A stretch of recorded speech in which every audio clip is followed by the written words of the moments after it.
Hello. Hi. It's morphin' time. Tyrannosaurus. Yeah, baby. Mighty Morphin all day. Okay. Not to say that the other seasons of Power Rangers aren't awesome. Actually, I'll go down the list. Hi, y'all. Welcome to Storytime with Chris. You know what time it is. Got our music going, and no, I don't own the music that you're listening to in the background. Like I say, you don't have to watch these videos when they go live. You're more than welcome to watch them in your downtime, nap time, max relaxing, chillaxing time, in between time, mean time, scheme time, study time, break time, CP time, any time that you want to hear a highly animated voice bring you wonderful stories of magic, fantasy, science fiction, and adventure, and many, many more in between. Hi. So, really quickly, my favorite seasons of Power Rangers. So, all 3 seasons of Mighty Morphin, Power Rangers Zeo, Power Rangers in Space, Lost Galaxy, Lightspeed Rescue is by far like it's tied for first for favorite Power Ranger season with Mighty Morphin. Nostalgia, and because the whole character progression of that cast of characters is pretty awesome. But I would say I said In Space, Lost Galaxy, Lightspeed Rescue, Wild Force, and then Ninja Storm and Dino Thunder, and then SPD and Time Force. So, and I still need to, because I know I'm kind of behind, because I need to watch the first 2 seasons of Dino Fury before I watch Cosmic Fury, because Cosmic Fury plays as a sequel to that. So I will get on that, because all of that is on Netflix. And y'all, if you haven't introduced your kids to Power Rangers, do so. Because right now, Power Rangers is on a brief hiatus for the next few years and will not be returning with a newer season until 2026 is what I was last seeing on some of their social media for Power Rangers. Yeah, there's plenty of time. Plenty of amazing seasons to watch, depending on what you're looking for. If you want to go old school from the 90s, do it. If you want to go second generation with the early 2000s, do it. Third generation in the mid 2000s, do it. The 2020s, there's plenty of stuff to watch.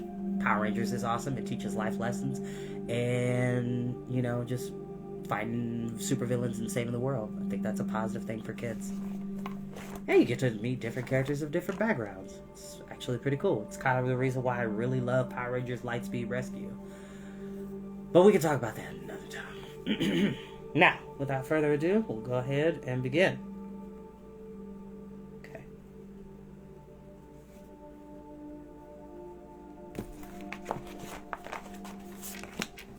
Chapter 8. The next morning began with a colorful, lengthy sunrise, which Sunny saw from her hiding place at the bottom of Nevermore Tree.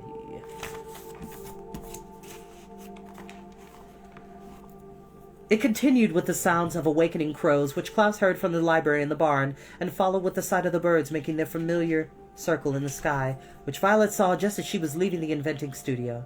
By the time Klaus joined his sister outside the barn and Sunny crawled across the flat landscape to reach them, the birds had stopped circling and were flying together uptown, and the morning was so pretty and peaceful that, as I describe it, I can almost forget that it was a very, very sad morning for me, a morning that I wish I could strike forever from the Snicket calendar.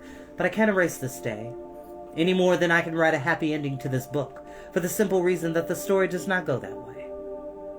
No matter how lovely the morning was or how confident the Baudelaires felt about what they had discovered over the course of the night, there isn't a happy ending on the horizon of this story, any more than there was an elephant on the horizon of VFD.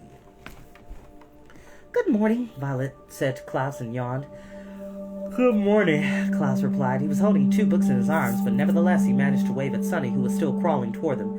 "How did everything go with Hector in the inventing studio?"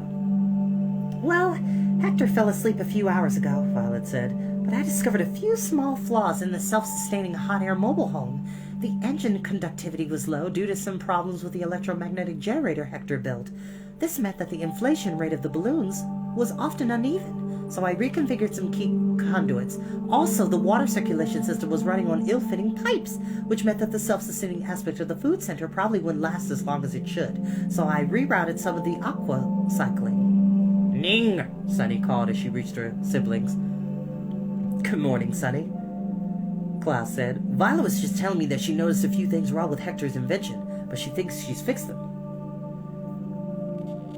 "Well, I'd like to test the whole device out before we go up in it if there's time." Oh, sorry, y'all. Something got caught in my eye.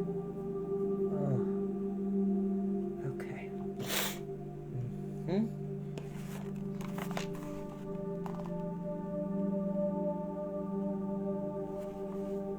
Picking up Sunny and holding her. But I think everything should work out pretty well.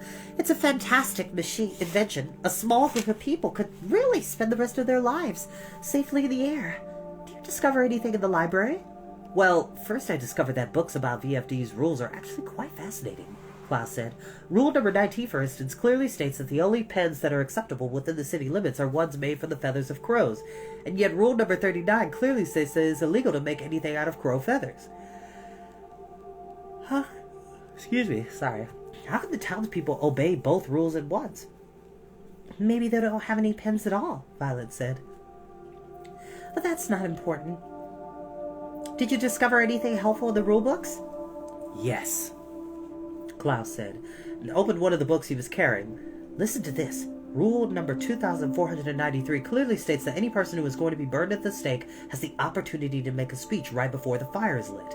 We can go to the uptown jail this morning and make sure Jacques gets the opportunity. In his speech, he can tell people who he really is and why he has that tattoo.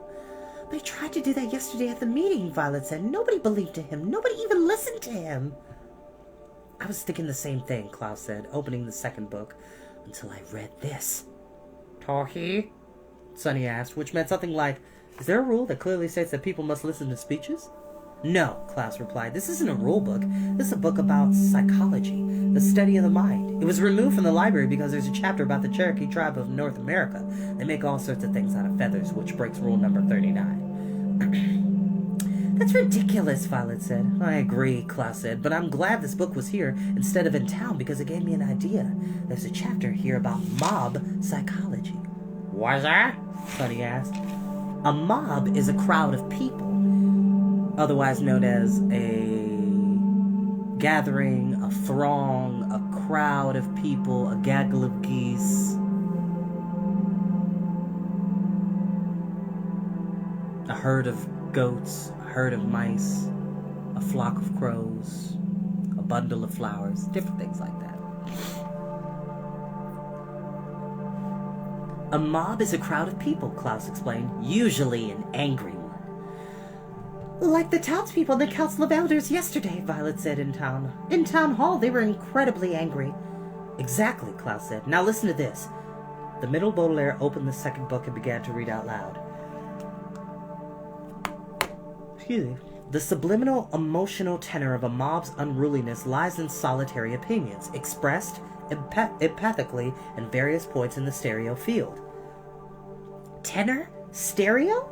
Violet asked. It sounds like you're talking about opera.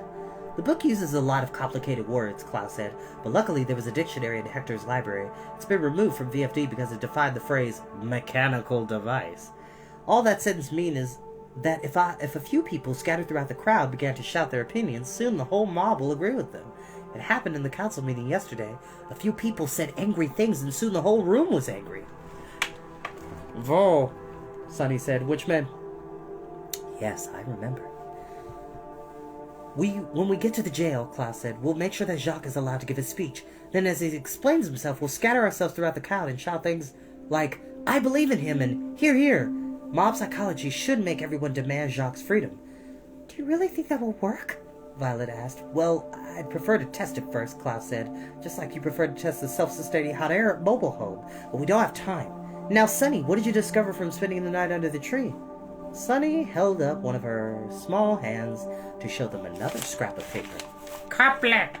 She cried out triumphantly, and her siblings gathered around to read. The first thing you read contains the clue, an initial way to speak to you. Good work, Sunny, Violet said. This is definitely another poem by Isadora Quagmire. It seems to lead us back to the first poem. Klaus said, it says the first thing you read contains the clue. But what does an initial way to speak to you mean? Violet asked. Initials like VFD? Maybe, Klaus replied, but the word initial also means first. I think Isadora means that this is the first way she can speak to us through these poems. But we already know that, Violet said. The Quagmires wouldn't have to tell us. Let's look at all the poems together. Maybe it will give us a complete picture. Violet took the other 2 poems out of her pocket, and the 3 children looked at them together. For sapphires, we are held in here. Only you can end our fear. Until dawn comes, we cannot speak. No words can come from this sad beak. The first thing you read contains the clue, an initial way to speak to you. The part about the beak is still the most confusing, Klaus said. Lucrovis, Sunny said, which meant, I think I can explain that. The crows are delivering the couplets. How can that be possible? Violet asked. Lordia, Sunny answered. She meant something like, I'm absolutely sure that nobody approached the tree all night, and at dawn the note dropped down from the branches of the tree. I've heard of carrier pigeons, Klaus said. There are birds that carry messages for a living, but I never heard of carrier crows. Maybe they don't know what they're carrier crows, Violet said. The Quagmires could be attaching the scraps of paper to the crows in some way, putting them in their beaks or in their feathers, and then the poems come loose. When they are asleep in Nevermore Tree, the triplets must be somewhere in town.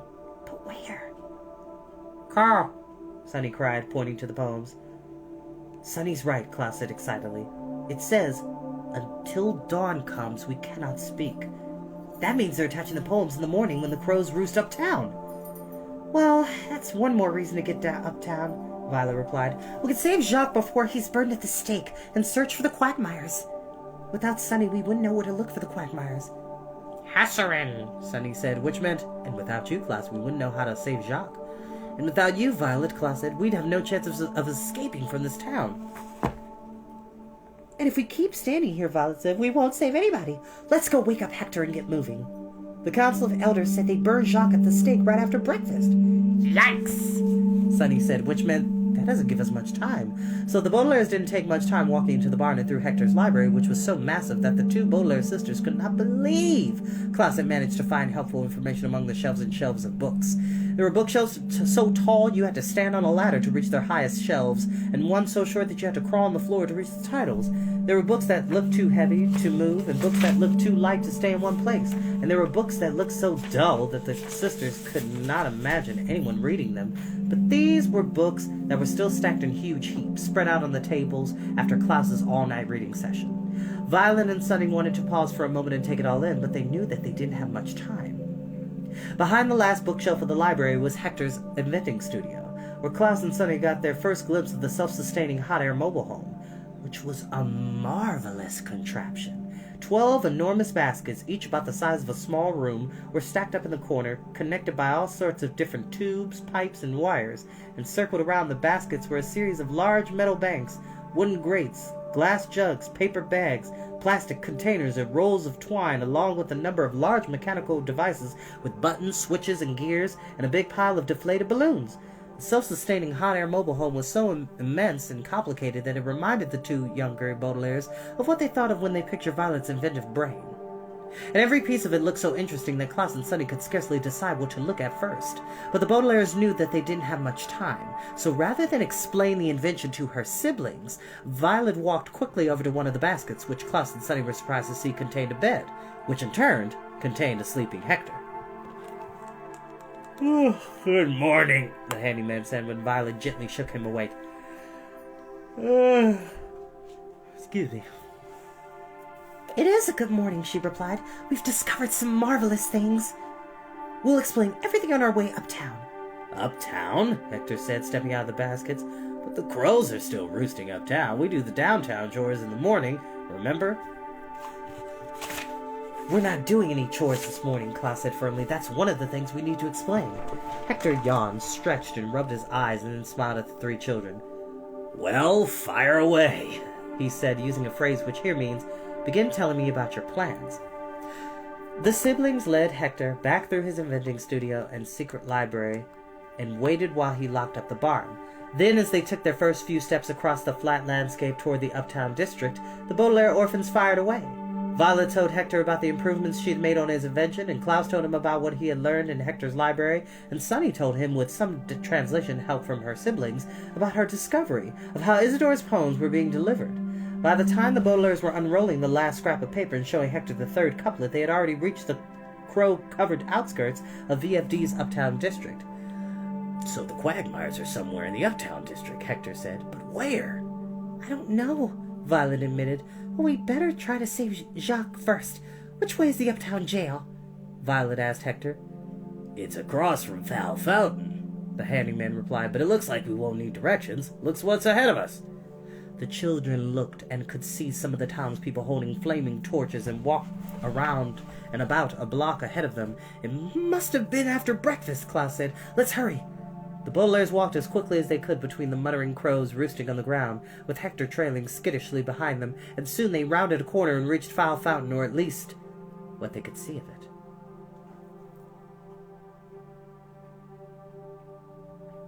The fountain was swarming with crows who were fluttering their wings in the water in order to give themselves a morning bath, and the Baudelaires could scarcely see one metal feather of the hideous landmark. Across the courtyard was a building with bars on the windows and crows at the bars, and the torch-carrying citizens were standing in a half-circle around the door of the building. More of the VFD citizens were arriving from every direction, and the three children could see a few crow-hatted members of the Council of Elders, standing together and listening to something Mrs. Morrow was saying. "It seems we arrived in the nick of time," Violet said. "We'd better scatter ourselves throughout the crowd. Sonny, you move to the left. I'll take the far right."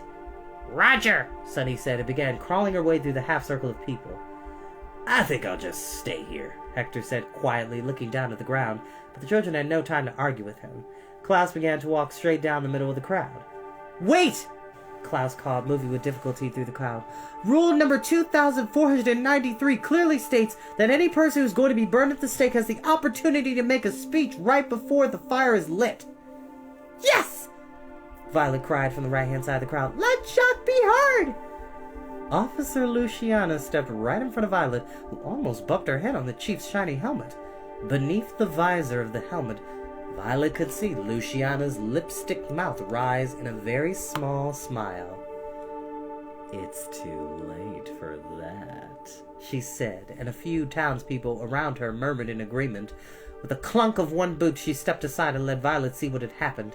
From the left-hand side of the crowd, Sonny crawled over the shoes of the person standing closest to the jail, and Klaus peered over Mr. Lesko's shoulder to get a good look at what everyone was staring at. Jacques was lying on the ground, with his eyes closed, and two members of the Council of Elders were pulling a white sheet over him if they were tucking him in for a nap. But as dearly as I wished I could write that it was so, he was not sleeping. The Baudelaires had reached the uptown jail before the citizens of VFD could burn him at the stake, but they still had not arrived in the nick of time. And that is where we will end for today. As always, love you all very, very much. I will see you all next time. Bye-bye.